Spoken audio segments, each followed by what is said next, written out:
Zuma, on va en parler avec Virginie Fulpin dans 10 minutes. Mais d'abord, les experts européens sont avec nous. Vincent Hervouette pour l'International. Bonjour Dimitri. André Lezecroux-Pietri pour la technologie. Bonjour. Voilà, bonjour André. Vous nous parlerez dans un instant des océans qui sont peut-être l'avenir de nos pharmacies.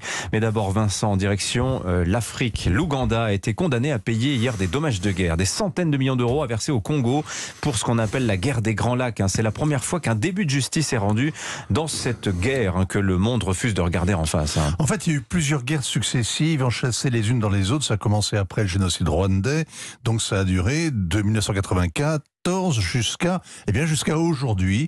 Et à un moment, il y avait 9 pays impliqués sur le terrain, au moins une centaine de groupes armés. C'est le premier génocide du 21e siècle. Il a fait des millions de morts, des millions de déplacés. C'est la première guerre mondiale africaine.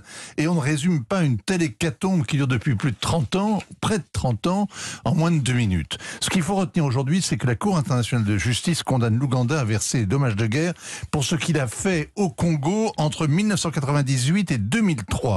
Il y avait aussi une plainte contre le Rwanda et le Burundi, mais ils n'ont pas signé le traité qui a institué la Cour, donc elle ne pouvait pas les poursuivre. Alors le Congo réclamait à l'Ouganda 11 milliards de dollars. C'est pas cher payé vu l'ampleur des dommages causés par l'armée ougandaise, venue en renfort de l'armée rwandaise pour tuer les Hutus et piller le sous-sol. Finalement, le Congo n'aura que 325 millions de dollars à payer, 325 millions, parce que la Cour a pris en compte seulement 10 à 15 000 morts, une évaluation à la louche, avec une marge d'erreur de plus ou moins 50%.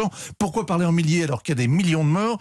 Eh bien parce que la plupart des victimes ont succombé à la maladie, à la famine, dans une région dont toutes les infrastructures avaient été ravagées, délibérément ravagées. Donc 325 millions, c'est peu, mais c'est mieux qu'un pourboire. C'est la première fois qu'un des acteurs de cette guerre doit assumer les crimes qu'il a commis. Alors les Nations Unies avaient enquêté, le rapport Mapping notamment, qui dresse une liste de responsables. Elle est secrète. Le rapport du Haut-Commissariat aux droits de l'homme a documenté 617 massacres jusqu'en 2003, avec plus d'1 millier de témoignages recoupés, la localisation des charniers, les récits qui prouvent la volonté génocidaire. Ce sont les femmes, les enfants, les vieillards qui sont exterminés à l'arme blanche et en masse. Pourquoi le monde refuse-t-il, Vincent, de regarder ce génocide en face?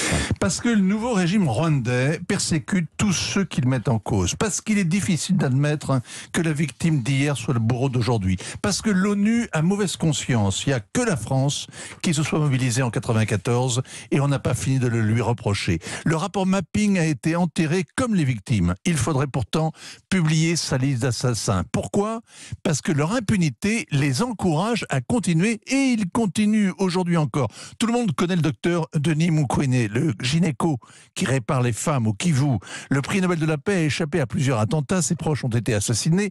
Le docteur Mukwege n'en peut plus de réparer les femmes une fois, 2 fois, 3 fois, puis leurs filles, puis leurs petites filles. Il sait maintenant qu'il y passera sa vie et qu'il le paiera peut-être de sa vie. L'impunité protège les bourreaux. Ils sont dans l'armée, dans la police, dans les partis politiques. Ils sont puissants, l'État est faible.